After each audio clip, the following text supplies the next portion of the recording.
Hello guys, ಇವತ್ತಿನ ವ್ಲಾಗಲ್ಲಿ ಒಂದು ಬೆಸ್ಟ್ ರಿಸಲ್ಟ್ ಕೊಡುವಂತಹ ಫೇಸ್ ಸೀರಮ್ ತುಂಬ ಈಸಿ ಸಖತ್ತಾಗಿರುವಂತಹ ರಿಸಲ್ಟ್ ಕೊಡುತ್ತೆ. ಕೇವಲ ಎರಡು ವಸ್ತುಗಳಿಂದ ಮನೇಲಿ ಸಿಗುವಂತಹ ವಸ್ತುಗಳು, ಯಾವುದೇ ರೀತಿಯ ಇನ್ವೆಸ್ಟ್ಮೆಂಟ್ ಇಲ್ಲ. ಸೊ ಅದನ್ನು ಯಾವ ರೀತಿ ಮಾಡ್ಕೋಬೇಕು ಅಂತ ಈ ಒಂದು ವ್ಲಾಗಲ್ಲಿ ಹೇಳ್ಕೊಡ್ತಾ ಇದ್ದೀನಿ. ಅದಕ್ಕಿಂತಲೂ ಮುಂಚಿತವಾಗಿ ಸ್ವಲ್ಪ ಎಜುಕೇಷನ್ ಬಗ್ಗೆ ಚಿಟ್ ಚಾಟ್ ನಿಮ್ಮ ಜೊತೆಲಿ ತುಂಬ ಇಂಪಾರ್ಟೆಂಟ್ ಆಗಿರುವಂಥ ವಿಚಾರವನ್ನು ಡಿಸ್ಕಸ್ ಮಾಡ್ತಾ ಇದ್ದೀನಿ. ಅದನ್ನ ನೋಡಿಕೊಂಡು ನನ್ನ ವ್ಲಾಗ್ನ ನೋಡ್ಕೊಂಬರೋಣ ಬನ್ನಿ. ನಮ್ಮ ಮನೆಯಲ್ಲಿ ಎಕ್ಸಾಮ್ಸ್ ಬಗ್ಗೆ ನಡೀತಾ ಇದೆ. ಏನೋ ನ್ಯೂಸಲ್ಲೇನೋ ಹೇಳ್ತಾ ಇದ್ದಾರೆ, PUC ಅವರಿಗೆ ಸೆಕೆಂಡ್ PUC ಸ್ಟಡಿ ಹಾಲಿಡೇಸ್ ಇಲ್ಲ. ಬಿಕಾಸ್ ಸ್ಟೂಡೆಂಟ್ಸ್ ಎಲ್ಲ ಸ್ಟಡಿ ಹಾಲಿಡೇಸ್ ಕೊಟ್ಟ ತಕ್ಷಣ they not make use of that, rather then ಅವರು ಏನು ಮೊಬೈಲ್ ನೋಡೋದ್ರಲ್ಲಿ, ಆನ್ಲೈನಲ್ಲಿ, ಇಂಟರ್ನೆಟಲ್ಲೆಲ್ಲ ಜಸ್ಟ್ ಟೈಮ್ ಸ್ಪೆಂಡ್ ಮಾಡ್ತಾರೆ, ಟೈಮ್ ಪಾಸ್ ಮಾಡಿಬಿಡ್ತಾರೆ. So it is better college ನಡೆಸಿ ಏನೋ ರಿವಿಷನ್ ಮಾಡಿಸೋಣ ಅಂತಂದು ತೀರ್ಮಾನ ತೆಗೆದುಕೊಂಡಿದ್ದಾರೆ ಅಂತ ಹೇಳಿದ್ದಾರೆ. ಬಟ್ ನನ್ನ ಮಗನಿಗೆ ಆ ರೀತಿ ಹಾಲಿಡೇಸ್ ಇಲ್ಲವೇ ಇಲ್ಲ.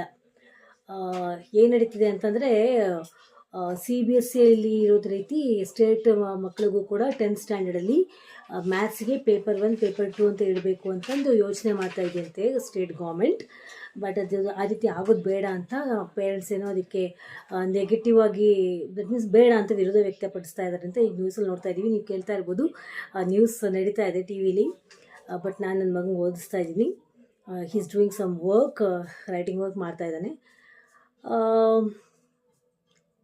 ಇದಕ್ಕೆ ಪಾಸಿಟಿವ್ ಆ್ಯಂಡ್ ನೆಗೆಟಿವ್ ರೆಸ್ಪಾನ್ಸ್, ಆಮೇಲೆ ಮೆರಿಟ್ಸ್ ಆ್ಯಂಡ್ ಡಿಮೆರಿಟ್ಸ್ ಅಂತೂ ಇದ್ದೇ ಇರುತ್ತೆ. ನೋಡೋಣ ಏನಾಗುತ್ತೆ ಅಂತ. ಇದ್ರ ಬಗ್ಗೆ ನಾವೇನೂ ಹೇಳೋಕ್ಕಾಗಲ್ಲ. ಅದ್ರ ಬಗ್ಗೆ ಸರ್ವೆ ಮಾಡಿ ವೋಟ್ಸ್ ತಗೊಂಡು ಮಾಡಬೇಕು. ಸೊ ಗೌರ್ಮೆಂಟ್ ಏನು ನಿರ್ಧಾರ ತೆಗೆದುಕೊಳ್ಳುತ್ತೋ that will be the final ಅಂತಲೇ ಹೇಳ್ತೀನಿ. ನೋಡೋಣ ಏನಾಗುತ್ತೆ ಅಂತ. That is concerning to the state board ಸ್ಟೂಡೆಂಟ್ಸ್ಗೆ. ಇನ್ನು ನನ್ನ ಮಗಂದು ಸ್ಟೇಟ್ ಬೋರ್ಡ್ ಅಲ್ಲ, CBSEನೂ ಅಲ್ಲ, ಈಸ್ ಇನ್ ICSE.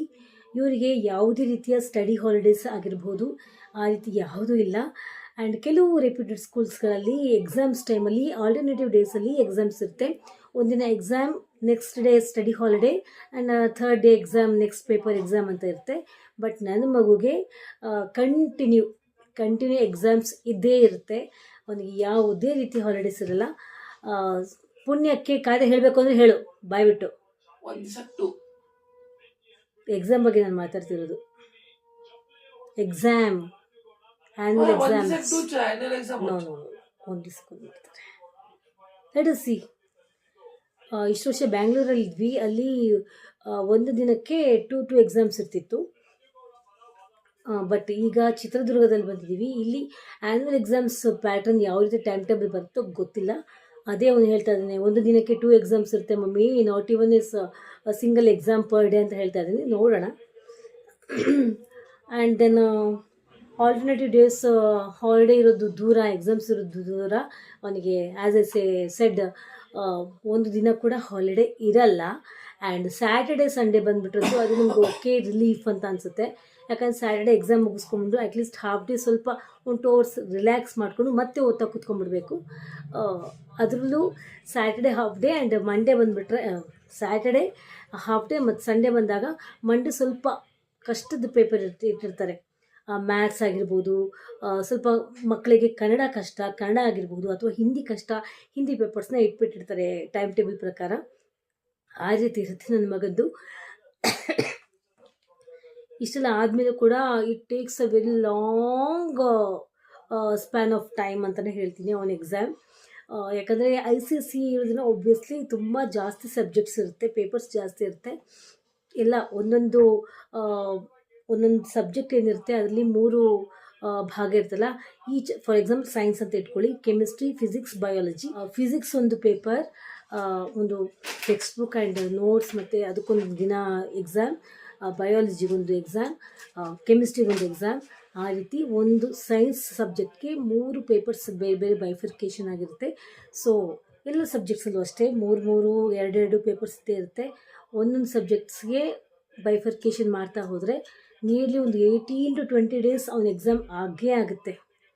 ಆಮೇಲೆ ಜೊತೆಲಿ PE ಬೇರೆ ಇರುತ್ತೆ, ಅಂದರೆ ಫಿಸಿಕಲ್ ಎಜುಕೇಷನ್ ಎಕ್ಸಾಮ್ ಇರುತ್ತೆ, ರೈಟಿಂಗ್ ಎಕ್ಸಾಮ್ ಇರುತ್ತೆ, ಪ್ರಾಕ್ಟಿಕಲ್ಸ್. ಆ್ಯಂಡ್ ದೆನ್ ಅದೇನದು ಕ್ರಾಫ್ಟ್ ಎಕ್ಸಾಮ್ ಬೇರೆ ಇರುತ್ತೆ ಜೊತೆಯಲ್ಲಿ. ಇದು 18 days ಬಿಟ್ಟು. ಆಮೇಲೆ ಸ್ಕೂಲಲ್ಲಿ ನೋಟ್ಸ್ ಕಂಪ್ಲೀಷನ್ ಮಾಡ್ತಾ ಇದ್ದಾನೆ ನನ್ನ ಮಗ. ಆ್ಯಂಡ್ ಈ ಒಂದು ಸ್ಕೂಲಲ್ಲಿ because it is a Christian missionary school ಆಗಿರೋದ್ರಿಂದ ಮಾರಲ್ ಸೈನ್ಸ್ ಅಂತ ಇಟ್ಟಿರ್ತಾರೆ. ಆ ಒಂದು ಪೇಪರ್ ಕೂಡ ಇರುತ್ತೆ. ಈ ಮೇನ್ ಸಬ್ಜೆಕ್ಟ್ಸ್ ಪೇಪರ್ಸ್ ಅದು ಒಂದು 17 to 18 ಡೇಸ್ ಬಿಟ್ಟರೆ ಇದೆಲ್ಲ ಎಕ್ಸ್ಟ್ರಾ ಪೇಪರ್ಸ್ ಅದೊಂದು ಸ್ವಲ್ಪ ಒಂದು 3 to 4 ಡೇಸ್ ಇದ್ದೇ ಇರುತ್ತೆ. ಸೊ ತುಂಬಾ ಹೆಕ್ಟಿಕ್ ಆಗಿಬಿಟ್ಟಿರುತ್ತೆ.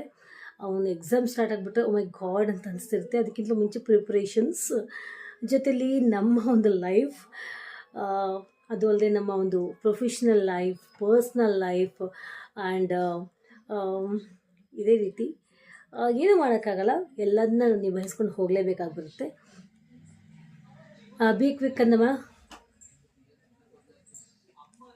ಇನ್ನೊಂದೇನೋ ಹೇಳಬೇಕು ನಿಮಗೆ, ಅದೇನು ಅಂದರೆ ನನ್ನ ಮಗ ಏನು ಮಾಡ್ತಾ ಇದ್ದಾನೆ ಅಂದರೆ, ನನ್ನ ಮಗ ಅಷ್ಟೇ ಅಲ್ಲ, ನಾನು ನೋಡಿರೋ ಪೈಕಿ ತುಂಬ ಜನ ಸ್ಟೂಡೆಂಟ್ಸ್ ಏನು ಮಾಡ್ತಾ ಇದ್ದಾರೆ ಅಂದರೆ ವಿತೌಟ್ ಎನಿ ಏನೋ ಕನ್ಸಿಡ್ರೇಷನ್ ಆಫ್ ದ ಬೋರ್ಡ್ಸ್ ಅಂತ ಹೇಳ್ತಾ ಇದ್ದೀನಿ.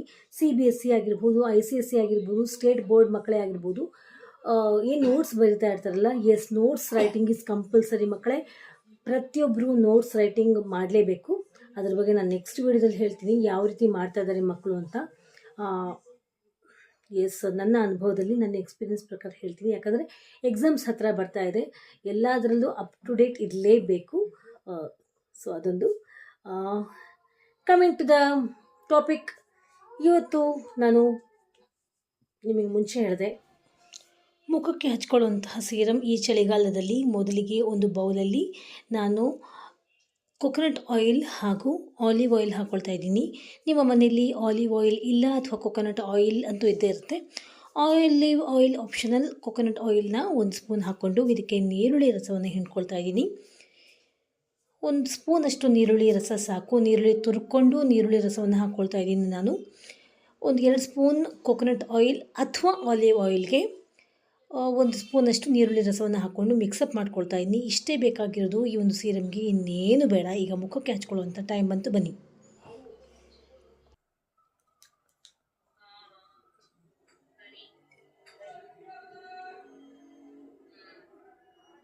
ಈಗ ಇದನ್ನ ಹಚ್ಕೊಳ್ಳುವಂತಹ ಟೈಮ್ ಬಂತು. ಹಚ್ಕೊಳ್ತಾ ಇದು ಬೆನಿಫಿಟ್ಸ್ ಕೂಡ ಹೇಳ್ತಾ ಹೋಗ್ತೀನಿ.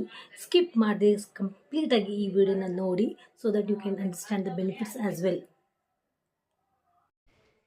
ಈ ಒಂದು ಸೀರಮ್ ನನ್ನ ಮುಖಕ್ಕೆ ಏನು ಹಚ್ಕೊಳ್ತಾ ಇದ್ದೀನಿ, ಅದು ಮುಖಕ್ಕೆ ಆ್ಯಂಟಿ ಏಜಿಂಗ್ ಪ್ರಾಪರ್ಟಿ ಕೊಡುತ್ತೆ. ಫಸ್ಟ್ ಆ್ಯಂಡ್ ಫಾರ್ಮೋಸ್ಟ್ ಅದು ಇಂಪಾರ್ಟೆಂಟ್. ನಿಮ್ಮ ಏಜ್ ಒಂದು ವೇಳೆ 40, 50, 60 ಆಗಿದ್ರೂ ಕೂಡ 20 ಇಯರ್ಸ್ ರೆಡ್ಯೂಸ್ ಮಾಡುವಂತಹ ಕೆಪಾಸಿಟಿ ಇದೆ ಈ ಒಂದು ಫೇಸ್ ಸೀರಮ್ಗೆ.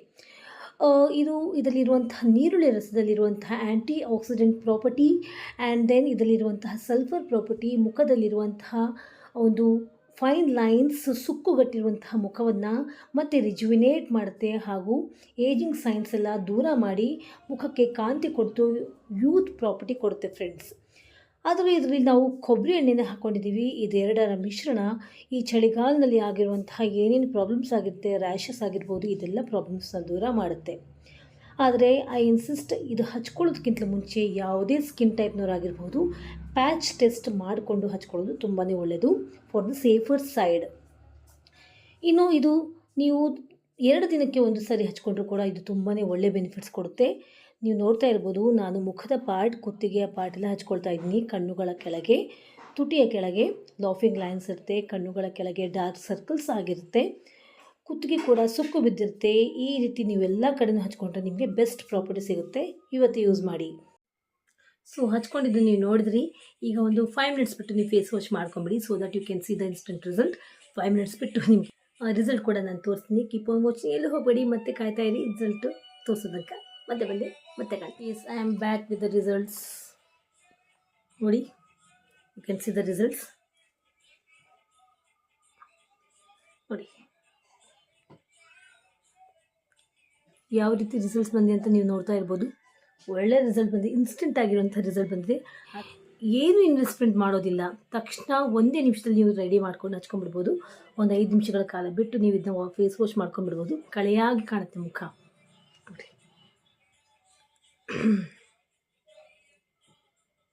ಸೊ ಇದನ್ನು ನೀವು ಹಚ್ಕೊಂಡು ನನಗೆ ರಿಸಲ್ಟ್ ಏನಾಯಿತು ಅಂತ ಕಾಮೆಂಟ್ ಸೆಕ್ಷನಲ್ಲಿ ಬರ್ದು ಕಳಿಸಿ. Take care. ಸೊ ಇದಾಗಿತ್ತು ಇವತ್ತಿನ ವಿಡಿಯೋ. ಇವತ್ತೇ ಇದನ್ನ ಯೂಸ್ ಮಾಡ್ಕೊಳ್ಳಿ. ಚಳಿಗಾಲದಲ್ಲಿ ನಿಮ್ಮ ಸ್ಕಿನ್ನನ್ನು ಕಾಪಾಡ್ಕೊಳ್ಳೋದಲ್ಲದೆ ಆ್ಯಂಟಿ ಏಜಿಂಗ್ ಪ್ರಾಪರ್ಟಿನ ಪಡ್ಕೊಳ್ಳಿ. 20s 30s 40ಸಲ್ಲೂ ಕೂಡ ಇದನ್ನ ಹಚ್ಕೊಂಡ್ಬಿಡ್ಬೋದು. ನಿಮ್ಮ ಒಂದು ಮುಪ್ಪಿನ ಏನು ಸ್ಕಿನ್ ಪ್ರಾಬ್ಲಮ್ಸ್ ಇರುತ್ತೆ ಅದೆಲ್ಲವನ್ನು ನೀವು ಪೋಸ್ಟ್ಪೋನ್ ಮಾಡ್ಕೋಬೋದು ಯಾವುದೇ ರೀತಿಯ ಸೈಡ್ ಎಫೆಕ್ಟ್ಸ್ ಇಲ್ಲದೆ. ಸೊ ಇವತ್ತು ಇದನ್ನ ನೀವು ಟ್ರೈ ಮಾಡ್ತೀರಾ ಅಂತ ಅಂದ್ಕೊಳ್ತೀನಿ. ನನ್ನ ಈ ಚಾನಲ್ನ ನೀವು ಸಬ್ಸ್ಕ್ರೈಬ್ ಮಾಡ್ಕೊಳ್ಳೋದನ್ನ ಮರಿಬೇಡಿ. ಸ್ವಲ್ಪನಾದರೂ ಈ ವಿಡಿಯೋ ಯೂಸ್ಫುಲ್ ಅಂತ ಅನಿಸಿದರೆ, ಇಷ್ಟ ಆಗಿದರೆ ಲೈಕ್ ಬಟನ್ ಪ್ರೆಸ್ ಮಾಡಿ. ನಿಮ್ಮ ಲೈಕ್ ಬಟನ್ ನನಗೆ ಸ್ಫೂರ್ತಿ ಕೊಡುತ್ತೆ ಹಾಗೂ ಎನ್ಕರೇಜ್ಮೆಂಟ್ ಕೊಡುತ್ತೆ, ಮಾರಲ್ ಸಪೋರ್ಟ್ ಕೊಡುತ್ತೆ ಅಂತ ಹೇಳ್ತಾ ಇವತ್ತಿನ ಈ ವ್ಲಾಗ್ ಮುಗಿಸ್ತಾ ಇದ್ದೀನಿ. You all take care. Love you all. Bye.